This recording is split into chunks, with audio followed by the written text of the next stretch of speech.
Greetings, everyone. I had initially hoped to release this video back when BL4 was announced, following the horrific flop of the Borderlands movie. Back when we first started getting the flood of content from the normal big creators in the Borderlands space, about 10 things Borderlands 4 absolutely needs, 7 things we don't want to see return, and stuff like that. Now, I'm admittedly a bit late to the party because, life gets in the way. I don't have as much free time, but whatever. I do agree with most of the points that are being raised. I think that, yes, please, for the love of God, have a better story. Everything since Borderlands 3 has sucked. Even Borderlands 2, I don't like the story that much. It was great up until like 75% in, but then with the story where Roland died, that was completely horrible. But whatever. Please don't, again, forget to include a practice dummy in Sanctuary or whatever our safe zone is going to be called. Please don't forget that and add it later through DLC or a patch or whatever. That would also be horrible. Storage space, whatnot, yada, yada, yada. All of that stuff I agree with. But there is one concept, one thing that I'm very passionate about, which I see being brought up again and again and again, which is the concept of dedicated farms. Its connection to save editing, gear, crafting, co-op play, and level cap increases. In my mind, those things are extremely linked, and I have a lot to say about this subject, which is why I'm making this video. So, if you compare the system of dedicated drops, and most people consider Borderlands 2 to be a superior game in this aspect compared to Borderlands 3, I will touch on that briefly. But if you compare this system of Borderlands 2 to what we had in Borderlands 1, where you had absolutely no control over the gear that you were getting, say for example you wanted a Skull Masher, there was no place for you to go to hunt for it. All you could do is exploit a glitch to farm the Armory of General Knox repeatedly, open up a bunch of red chests and hope for God that you find a Skull Masher inside. Obviously, if that is the alternative, then yeah, Borderlands 2 system is great by comparison. At least if you want a specific item, there is somewhere for you to go to specifically hunt for it. Now, I will discuss the Borderlands system 2 first, touch upon the improvements that Borderlands 3 did, but then I'm going to highlight why I think farming at its core is extremely fucking stupid. There is not a bigger crime to commit against the human brain than to subject it to farming in a video game.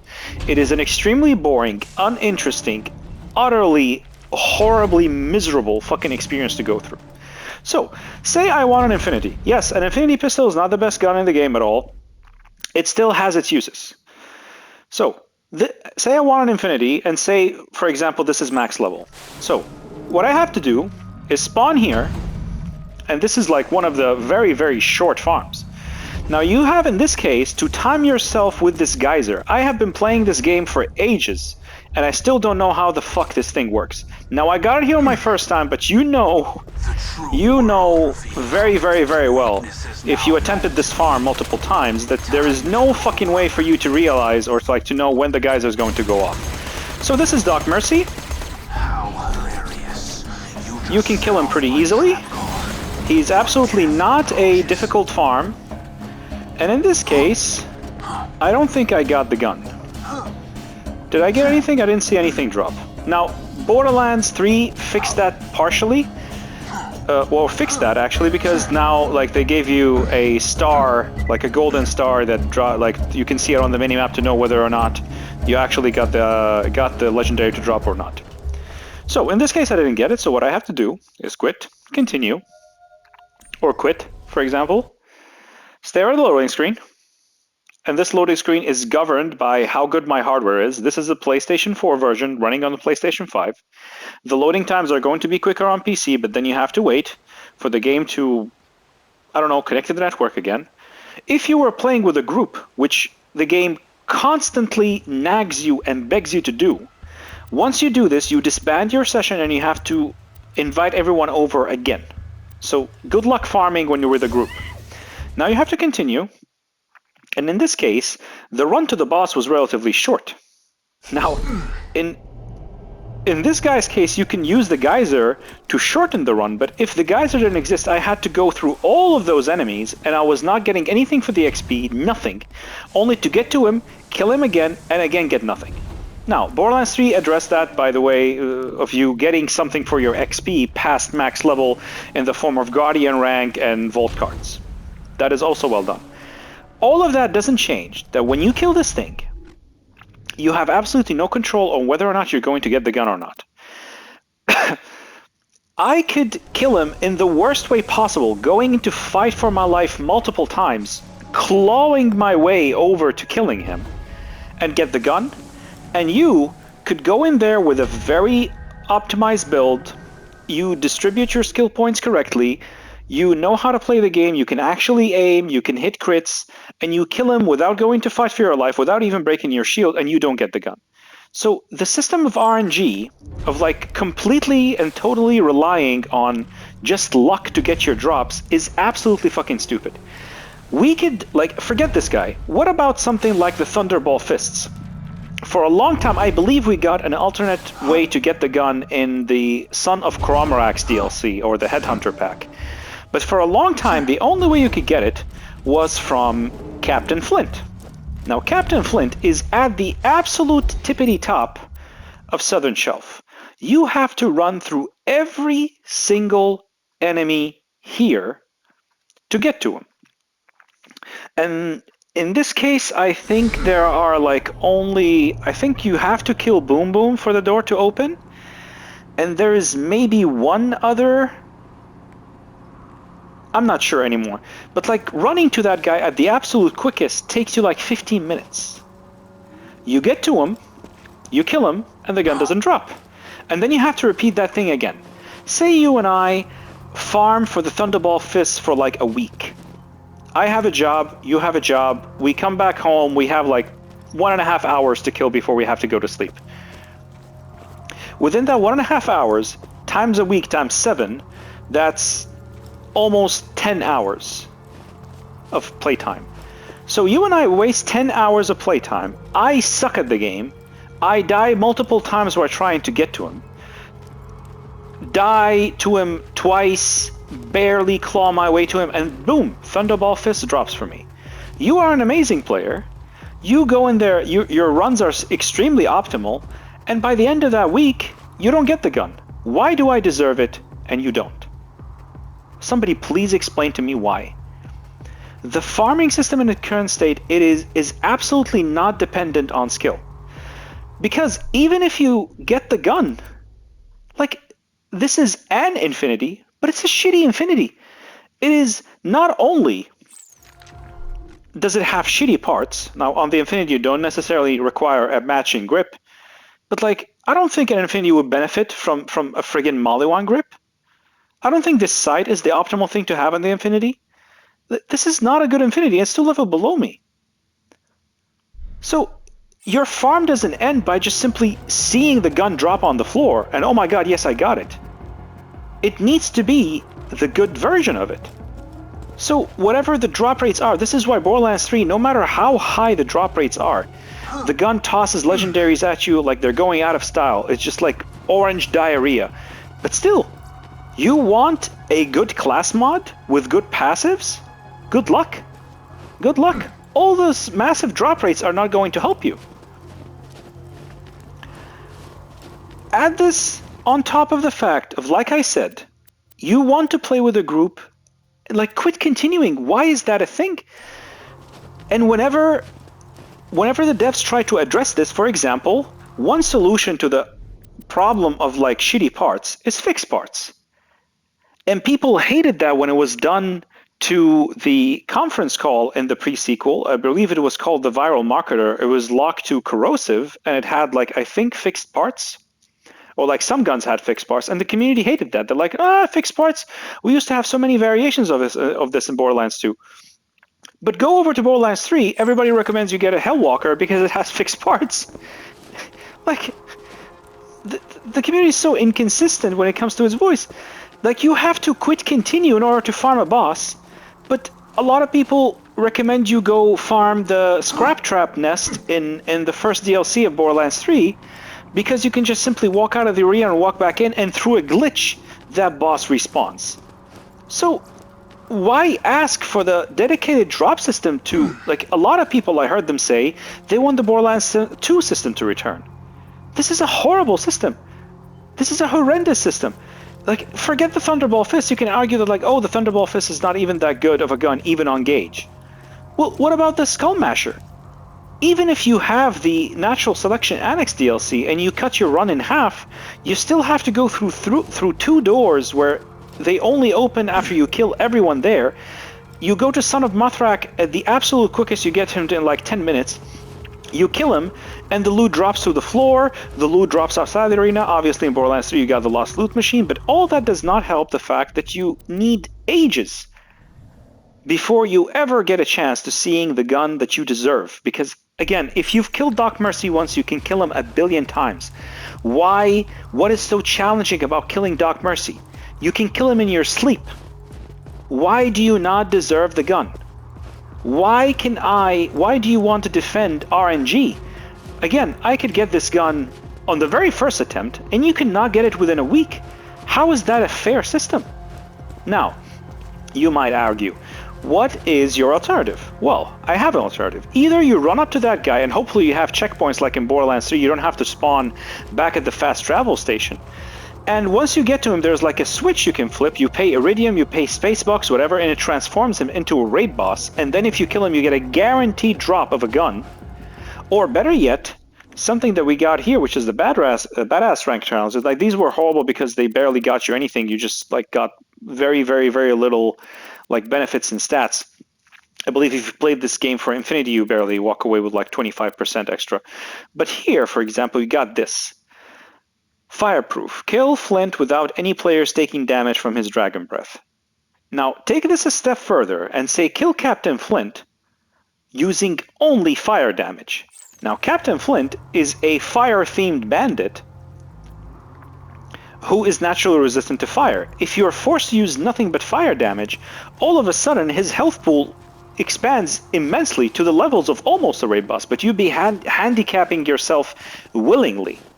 Now, if you kill him with nothing but fire damage, you deserve to get the drop guaranteed. Hopefully it's a drop that makes sense, not like this. He's a fire-themed bandit overlord who uses a fire assault rifle, and the dedicated drop from him is the fucking Thunderbolt Fist, which is a shock Mollywam pistol. It makes zero sense. Forget the Flint's Tinderbox, that's not the item we're talking about, obviously.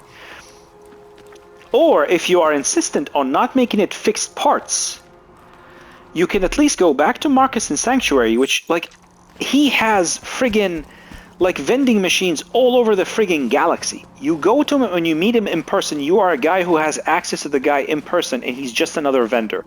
Why? Why can't you go to him and say, hey, Marcus, I got this Infinity that has shitty parts on it. Here's this other Vladov pistol I have. Can you please swap the parts on them for a fee?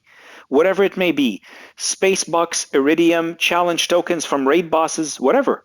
This will give you a reason to pick up other purple guns or other guns that are not legendaries for their parts. And you can pay. I'm not saying make this the only system, because I know people's egos are fragile. A lot of them love this stupid grind.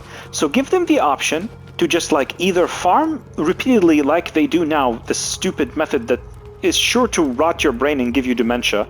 Like people say, like have some form of, like have some YouTube video playing on the side. Like what kind of entertainment requires entertainment on top of it? Like you play video games to have fun.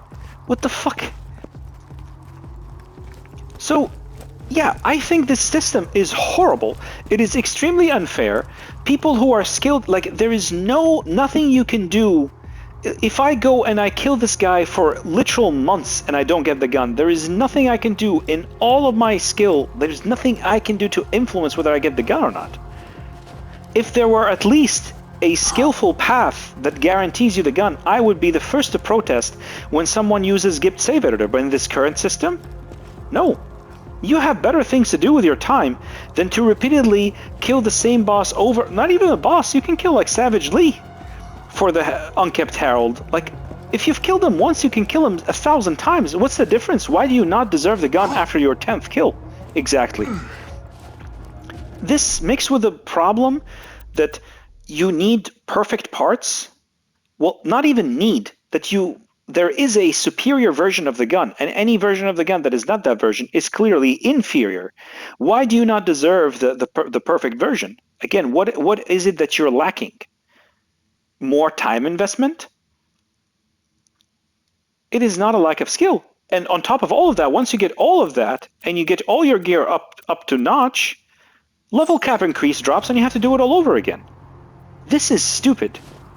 This is the first thing I would ask for to be gone in Borderlands 4, but I know it's not going to happen because I hear voices of people saying we want it to be turned into a live service just like Destiny so people can no longer edit their gear and it would add more value to farms. Jesus. I distinctly remember Jolt's dude saying like he does not want gear editing or gear crafting because that's not Borderlands. Like, he said something along the lines like farming repeatedly is the game. I hope to hell it's not. But it is going to be, I'm sure of that. So my only hope of being able to endure Borderlands 4 is for it to continue to support or like not block out the use of save editors, because those things saved my sanity multiple times while playing this game. I cannot tolerate killing the same boss fucking 700 times in a row. Because again, the kill itself is not difficult. I killed Doc Mercy right in front of your eyes. I can kill him. You know, I and you and everyone else can kill Doc Mercy literally in their fucking sleep. Why do you not deserve the perfect infinity that you're looking for? Like, who the fuck needs a Slag Lyuda? Like, you go and you farm those two, I forgot their name, Gettle and something else, and you get a Slag Lyuda. What the fuck are you gonna do with a Slag Lyuda? Who needs a Slag Lyuda? So all of this makes it that even if the drop rates were higher, you still are chasing a specific version of a gun. A version that you have no power, nothing you can do within all your strength and skill to get. You only have the RNG gods to pray to, RNGs to smile down upon you, and no matter how good you are at the game, how efficient you are with your kills, how much time you save, some idiot clawing its way with suboptimal gear and understanding of the game can get the gun. So it is an extremely inefficient, unfair system, and it should be gone. Especially in a game that tries to get you to play co-op, especially in a game that constantly drops level cap increases on you, especially in a game where the meta changes, like you go through the trouble of like farming a gun and all of a sudden it gets nerfed. Like there are a billion reasons for you to fight back against the system. I know Borderlands did not invent farming. I know this is the way farming is treated in other games, but it is stupid.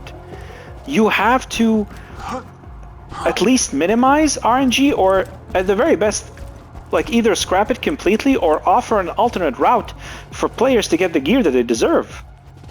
If there were such a system, skill-based, to get the guns guaranteed, and on top of that, either get like fixed parts, I argue that like fixed parts on legendaries would not be a horrible idea because it would open up the way for non-unique items to be used because those are not fixed parts. But if you want them to not be fixed parts, at least allow someone to edit the gear for a fee, for a price. Allow like resources to be interchangeable. Continue to have use for XP packs past max level like Borderlands 3 did.